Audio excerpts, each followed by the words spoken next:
Hello दोस्तों, स्वागत है आप सभी का। आज जो है मैं जिस कुंडली पे चर्चा कर रहा हूँ ये एक्चुअल में लगन कुंडली नहीं है। ठीक है, ये एक जातिका की कुंडली है और उनके जिंदगी में चल रहे संघर्ष को देखकर मैं इस खोज को करने के लिए इस कुंडली को ले रहा हूँ। इस कुंडली के अंदर जो एक्चुअल प्रॉब्लम थी वो ये कि लगन कुंडली में, जो कि मैंने यहाँ पे नहीं बनाई है, लगन कुंडली में जो शुक्र था वो उच्च राशि का था और साथ में उसके चंद्रमा भी विराजमान है। ऐसे परिस्थिति में अगर देख के कहें तो हमें लगता है कि ये एक बहुत अच्छा मालव्य योग क्रिएट हो रहा है जो बहुत ज्यादा मात्रा में धन देने में सक्षम होता है। ठीक है, लेकिन यहाँ पे एक चीज तो साफ साफ हो जाती है, क्योंकि शुक्र इस कुंडली में, मैंने इस कुंडली को लगन के इक्विवेलेंट ही बनाया है, तो उनकी एक्चुअल कुंडली 9 नंबर से शुरू होती है, भले ये दशमांश कुंडली हो। लेकिन लगन कुंडली में जो शुक्र है वो 6th हाउस का मालिक होकर उच्च का हुआ है। ऐसे परिस्थिति में दो चीजें हो सकती हैं। एक तो ये कि छठे घर का मालिक होकर उच्च होना मतलब संघर्ष का जिंदगी में बढ़ जाना। दूसरी बात जो है वो ये कि 6th हाउस तो सर्विस को रिप्रेजेंट करता है, तो ऐसे में इंसान जो है वो बहुत ज्यादा हाई स्ट्रांग वे में सर्विस कर सकता है। परंतु यहाँ पर ये दोनों ही चीजें नहीं देखने को मिल रही। यहाँ पे क्या हो रहा है, यहाँ पे हो रहा है बिजनेस। तो अब हमें यह खोजना है कि ऐसा क्या कारण है कि कुंडली जो लगन में ऊपर से नजर आ रहा है वो अंदर कुछ और ही होते चले जा रहा है। ठीक है, तो मैं यहाँ पे आपको कुछ चीजों को समझाऊंगा, साथ साथ हम दशा को भी लगाने का यहाँ पे प्रयास करेंगे। चलिए शुरू करते हैं। ये जो है ये दशमांश कुंडली D10 पूरे ब्लैक में जो बनी है, और D100 जो है यानी कि आपके D10 का 10th डिवीजन वो मैंने लाल रंग से बनाया हुआ है। ठीक, दशाओं को देखें तो दशा महादशा इनके ऊपर चल रही है शुक्र की। इसमें पहले चल रही थी 2015 से 18 के बीच में राहु, इसके बाद में जो है शुक्र में गुरु, और फिर शुक्र में शनि चल रहा है, और ये शनि को लेकर हमने पूरी दशाओं को क्रिएट किया है। कुंडली के अंदर जब हम देख रहे हैं दशा लगाने का प्रयास करेंगे तो सबसे पहले हम क्या करेंगे, जो D10 है उसको मैंने लगन के बराबर बनाया हुआ है, पहली चीज। दूसरा, D10 के ही बेसिस पर मैंने सूर्य कुंडली बना दी और चंद्र कुंडली बना दी है। दशाएं हमें तीनों से लेनी है, तो मैंने डिविजनल चार्ट D10 का ही सूर्य और चंद्रमा को पकड़ के लगन कुंडली और चंद्र कुंडली भी बना दी। अब सबसे पहले D100 को एक बार देखते हैं कि पिछला वाला जो चार्ट है इसका फाइन रिफाइंड चार्ट है वो क्या कह रहा है। फाइन रिफाइंड चार्ट जो है वो इस बात को दिखा रहा है कि शुक्र जो है वो नीच राशिस्थ हुआ है, और कहां पर हुआ है, आपके 10th हाउस के अंदर वो नीच राशिस्थ होता हुआ नजर आता है। डिविजनल चार्ट से देख लें या लगन कुंडली को इक्विवेलेंट करेंगे तो ये सिचुएशन बनती है। और शुक्र में ही राहु भी वहीं के वहीं मौजूद है। राहु और शुक्र दोनों डिविजनल चार्ट D100 में एक साथ हैं, जिसमें कि शुक्र नीच है और 10th हाउस जो है वो कहीं ना कहीं फादर को भी रिप्रेजेंट करता है। यहां पर यह शुक्र का नीच और राहु की मौजूदगी, इस चीज को पहले समझना है कि 10th हाउस को, कर्म के क्षेत्र को या फादर के साथ किसी चीज को ये डिस्टर्ब करने में सक्षम था ये समय का ये कर्म। साथ ही साथ जो शनि है वो 7th हाउस में मौजूद नजर आता है जुपिटर के साथ। शनि 7th हाउस के साथ कनेक्ट हो, दिशा बल बना ले, तो फिर वो व्यापार कराने में एक क्षमता दिखा सकता है। साथ ही साथ एक चीज और देखनी है कि इस कुंडली के अंदर 9th हाउस का लॉर्ड होके सूर्य जो है वो कहीं ना कहीं मौजूद है आपके लगन के अंदर, यानी किस्मत एक तरीके से सपोर्ट भी देगी। D100 इतनी चीजों को दिखा रहा है, लेकिन D100 में कुछ परेशानियां भी थी। वो परेशानियां क्या थी, केतु के साथ मंगल का फॉर्मेशन है जो कि 4th हाउस में, 4th हाउस में केतु का आने के कारण जो हमारा मन है वो कई बार व्याकुल भी होगा, और मंगल जो कि करेज का प्लेनेट है वो जल तत्व की राशि को ले रहा है, तो हम कई बार अपने स्ट्रेंथ को लूज करते हुए भी नजर आएंगे। ये चीज आपको D100 यहाँ पे दिखा रहा था। अब हम चलते हैं एक्चुअल D10 और फटाफट चलेंगे हम दशाओं के ऊपर। D10 का ये चार्ट हमने बनाया। D10 के चार्ट में हमें पहले देखना है शुक्र और राहु। तो शुक्र और राहु का फॉर्मेशन देखें तो 2015 से 18 के बीच हम ये कह सकते हैं कि किसी ना किसी चीज पे खर्चे जो हैं बढ़े हुए थे। अगर आप डायरेक्टली कनेक्ट थे तो भी, अगर आप डायरेक्टली कनेक्ट नहीं थे तो भी कुछ ना कुछ किसी ना किसी चीज को लेकर खर्चे बढ़े हुए थे। इस पीरियड के अंदर यहां से अगर मैं देखने का प्रयास करूं तो आपके जो ससुर जी थे या फादर थे उनकी डेथ भी हुई, क्योंकि यहां से शुक्र आपको स्टेटस राइज कराने के लिए आगे बढ़ाना चाहता था। तो ये वाला जो फैक्टर हमने D100 में पकड़ा, इसको हमने कनेक्ट कैसे किया? ये पोजीशन जो है अपने में षडाष्टक पोजीशन है, ये कोई एक लॉस को दर्शाती है। तो अराउंड 2015-18 या 1821 के बीच के पीरियड में एक कोई लॉस होता है, ठीक है, जहां पे ये लॉस हम लगन कुंडली से कनेक्ट कर रहे हैं। सूर्य कुंडली से अगर हम देखें तो शुक्र जो है वो पराक्रम भाव में है, वो आपके पराक्रम को बढ़ाने की बात करेगा, लेकिन राहु अष्टम में है तो एक सडन डाउनफॉल की बात होगी आत्मा के लेवल पर। इसी तरीके से चंद्रमा से देखें तो राहु अगेन 10th हाउस में आ रहा है, शुक्र जो है वो 5th हाउस में आ रहा है, यानी कि आपके ज्ञान का प्रयोग होना शुरू कराना है, और राहु 10th हाउस में आएगा तो कहीं ना कहीं एक थोड़ी सी अप एंड डाउन देने की काम करेगा। तो ये तीनों पोजीशन शुक्र में राहु को थोड़ा सा परेशानी वाला पीरियड, खर्चे वाला पीरियड, नुकसान वाला पीरियड बताती है। इसी के बाद शुक्र में गुरु का जो पीरियड है 18 से 21 के बीच में, उसमें हम देखेंगे तो शुक्र से गुरु फिर षडाष्टक फॉर्मेशन लिए हुए हैं और गुरु नीच राशिस्थ हो रहे हैं। तो ये पीरियड जो है इसमें भी आपको कहीं ना कहीं एक संघर्ष देखने को मिलेगा।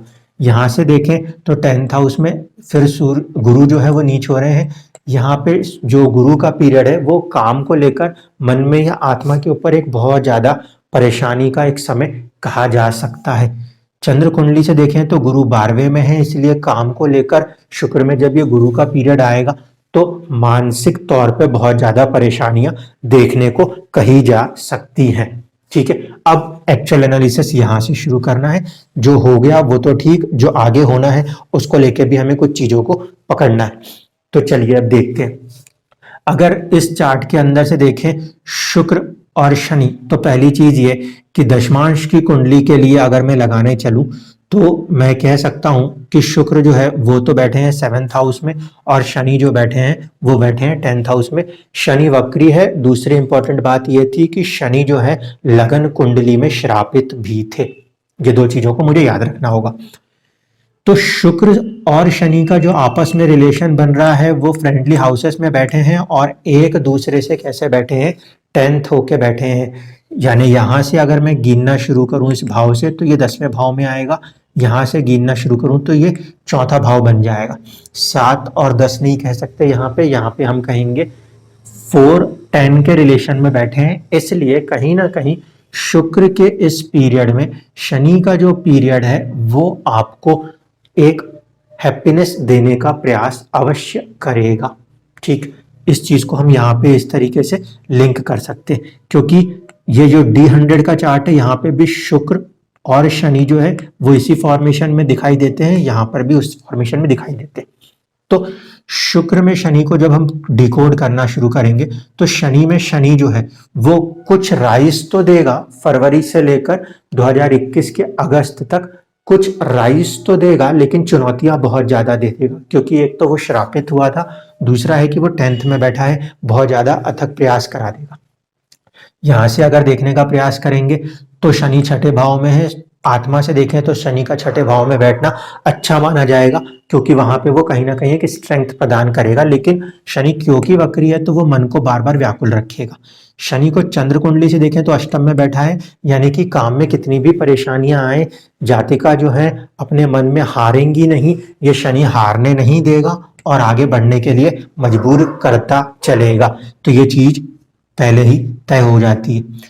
फिर शनि में बुध को लगाना है। शनि में जब बुध को लगाएंगे तो यह पीरियड भी क्या है, शनि से अगर मैं देख रहा हूं तो कैसा पीरियड बन रहा है, 8th हो जाएगा। यहां से ये 7 और ये 8th, यहाँ से लाभ का पीरियड है, लेकिन शनि से देखेंगे तो ऑलमोस्ट 8th है, यानी कि शुक्र में, शनि में, बुध का पीरियड अगस्त से लेकर जनवरी 2022 तक वो ठीक ठाक रहेगा। किस मामले में? शुक्र के मामले में, कि चीजें आती तो रहेंगी लेकिन कर्म से इंसान उतना सेटिस्फाइड नहीं रहेगा, क्योंकि वो उस लेवल पर हार्ड एफर्ट्स मिलेंगे, चीजें मिलेंगी, लेकिन फिर भी खुश उतना नहीं रह पाएगा, क्योंकि इस दशा और इसके बीच में, शनि और बुध के बीच में जो रिलेशन है, कहीं से भी लगाऊं वो कहां पर आएगा?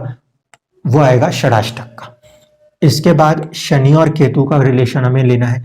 शनि में केतु जो है जनवरी और मार्च 2022 ये पीरियड चल रहा है। केतु जो है वो कहीं ना कहीं आपके D100 में तो 4th में बैठे थे, इसलिए मन में व्याकुलता कहीं ना कहीं बरकरार रहेगी। एक्चुअल इस कुंडली के अंदर देखें तो केतु जो है वो 6th हाउस में बैठा है, संघर्ष वाले में बैठा है। शनि से ये प्लेसमेंट ठीक है, शुक्र से देखेंगे तो 12th है। इसीलिए मार्च और जनवरी के इस पीरियड में भी रिजल्ट्स जो है वो थोड़े से ज्यादा स्ट्रगल के साथ चलते चलेंगे। कई बार काम आएगा, कई बार काम नहीं भी आएगा, ये दोनों चीजें करते हुए चलेगा, क्योंकि एक से, शनि से वो ठीक है, शुक्र से वो 12th हो गया है। इस कारण से यहाँ पे हम कह सकते हैं ये पीरियड थोड़ा सा संघर्ष के साथ चलने वाला होगा। सूर्य से देखने की कोशिश करें तो ये 2nd हाउस में केतु है, यहाँ पे वो धन की क्योंकि कमी को भी दिखा सकता है, इस कारण से भी ये चीज कही जा सकती है। चंद्र कुंडली से देखें तो ये मन में अभी व्याकुलता देने का ही पीरियड माना जा रहा है। इसके बाद शुक्र का पीरियड आएगा। ये जो पीरियड है शुक्र का, ये ज्यादा पॉजिटिव दिखाई देता है मुझे, क्योंकि शुक्र जो है वो यहाँ पे आपस में सही रिलेशन लेके बैठे हैं, और ये आपको राइज देता हुआ दिख सकता है। मार्च से लेके अक्टूबर 2022 का जो पीरियड है, ये पीरियड ज्यादा पॉजिटिव है। यहाँ पे हम देख रहे हैं तो ये कहीं ना कहीं अपने आप को अच्छे भाव, 3य भाव में लेके चल रहा है।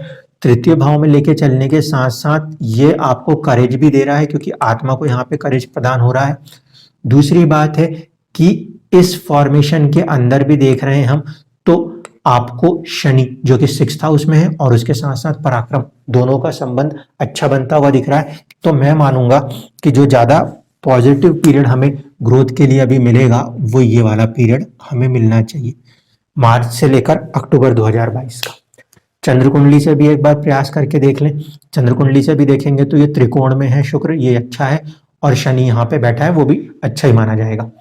फिर आएगा शनि में सूर्य। शनि में सूर्य का जो पीरियड है वो पीरियड भी ऑलमोस्ट वैसा ही है जैसे कि मरकरी के साथ है। यहाँ पे इन तीनों की आपस में बनती नहीं है, लेकिन सूर्य क्योंकि उच्च राशिस्थ है तो बहुत अच्छे से कुछ एक लाभ प्रदान कर सकते हैं। कारण क्या कि 9th हाउस का लॉर्ड होके D10 में वो, मतलब D100 में वो आपके लगन के साथ जुड़े हुए हैं। तो यहाँ मार्च से शुरू होने वाला पीरियड हम कह सकते हैं दिसंबर 2022 तक पॉजिटिव वे में जाता हुआ नजर आता है। इसके बाद शुक्र में शनि और शनि में फिर आएगा चंद्रमा। शनि में चंद्रमा जो है वो 6-8 का रिलेशन है, यहाँ पे थोड़ा सा परेशान आपको कर सकता है दिसंबर 2022 से लेकर मार्च 2023 के बीच में, क्योंकि चंद्रमा मन का भी कारक प्लेनेट है।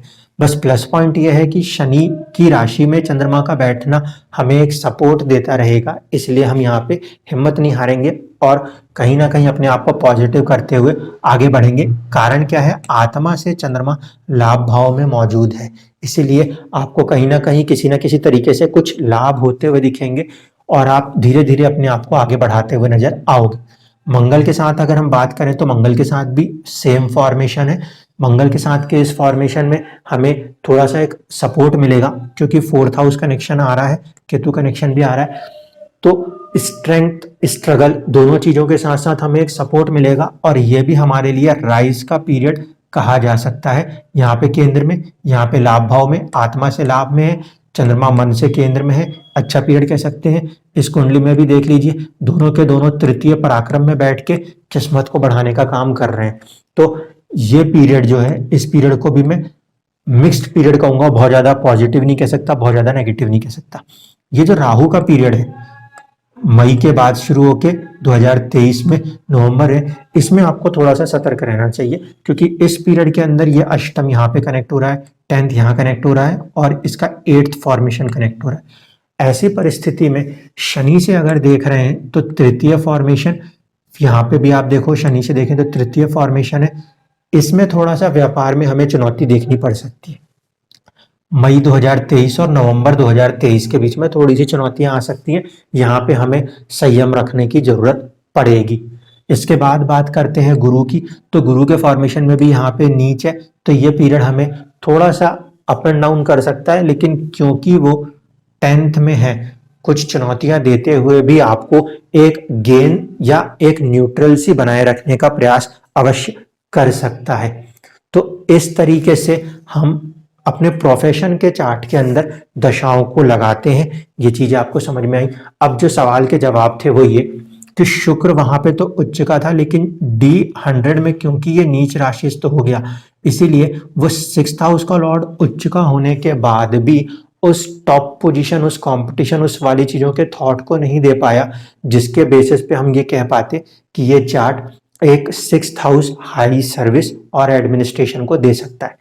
क्योंकि D100 के चार्ट में 6th हाउस का लॉर्ड जो कि लगन कुंडली में उच्च का नजर आता था, वो प्रोफेशन के चार्ट में नीच राशिस्थ हुआ, तो सर्विस को भी उसने करने से कहीं ना कहीं रोका और उसने अपने आप को कहां पर शिफ्ट कर दिया व्यापार के अंदर।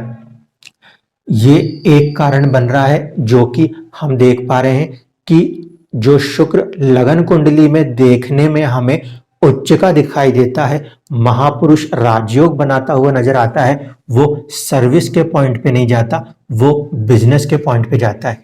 D10 के चार्ट में भी अगर हम देख रहे हैं तो शुक्र जो है वो आपके 7th हाउस से जुड़ रहा है, व्यापार के पॉइंट से जुड़ रहा है, इसलिए व्यापार आप कर रहे हो। अब मेन क्वेश्चन जो है वो ये कि शुक्र वहां पे क्या मालव्य योग का फल दे पाएगा?